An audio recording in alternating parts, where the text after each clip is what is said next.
ஆன்மீக நண்பர்கள் அனைவருக்கும் அன்பு கலந்த வணக்கங்கள். இன்றைக்கி நாங்கள் ஆன்மீகம் சம்மந்தமான பதிவில் பார்த்தீங்கன்னா 27 நட்சத்திர வேதாளங்கள் அருளும், அதாவது செய்யூர் கந்தசாமி திருக்கோயிலை பற்றி தான் நாம் இன்றைக்கு பார்க்க போகிறோம்.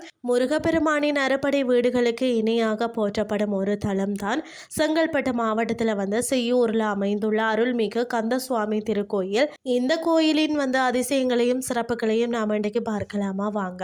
அதாவது 27 நட்சத்திர வேதாளங்கள் என்று சொல்லப்படுகிறதா.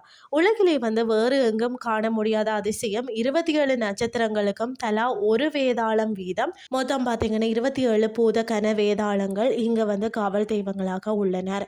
அதாவது பார்த்தீங்கன்னா தேய்பிறை அஷ்டமி நாட்களில் உங்கள் நட்சத்திரத்துக்கு உரிய வேதாளத்தின் முன் கோரிக்கைகளை நீங்கள் வச்சிங்கன்னு சொன்னால் அவை பைரவர் மூலமாக முருகனிடம் விரைவாக கொண்டு சேர்க்கப்பட்ட பிரார்த்தனைகள் விரைவில் நிறைவேறும் என்பது ஐதீகமாக இருக்கிறதா.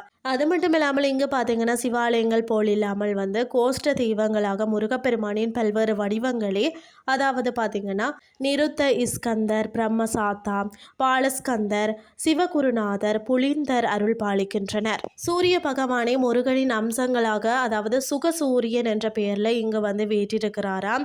வழிபாட்டு பலன்கள் பார்த்தீங்கன்னு சொன்னா திருமண தடை நீங்கவும் புத்திர பாக்கியம் வேண்டியும் பக்தர்கள் இங்கு திரளாக வாரார்களாம். தீராத வினைகள் தீரவும் கோரிக்கைகள் நிறைவேறவும் நட்சத்திர வேதாளங்களுக்கு சிறப்பு வழிபாடு செய்யப்படுகிறதாம். மற்றது பார்த்தீங்கன்னா பால் அபிஷேகம், மற்றது காவடிகள் எடுத்து பக்தர்கள் தங்கள் நேர்த்திக்கடனை செலுத்துகிறார்களாம். முருகனின் அருள் அனைவருக்கும் கிடைக்க இந்த பதிவை பகிர்ந்து கொள்ளுங்கள் என்று கூறிக்கொண்டு இன்றைய ஆன்மீகம் சார்ந்த பதிவை நிறைவு செய்து கொள்கிறேன். இதே மாதிரி மற்றொரு ஆன்மீகம் சார்ந்த பதிவோடு உங்களை சந்திக்கிறேன். நன்றி.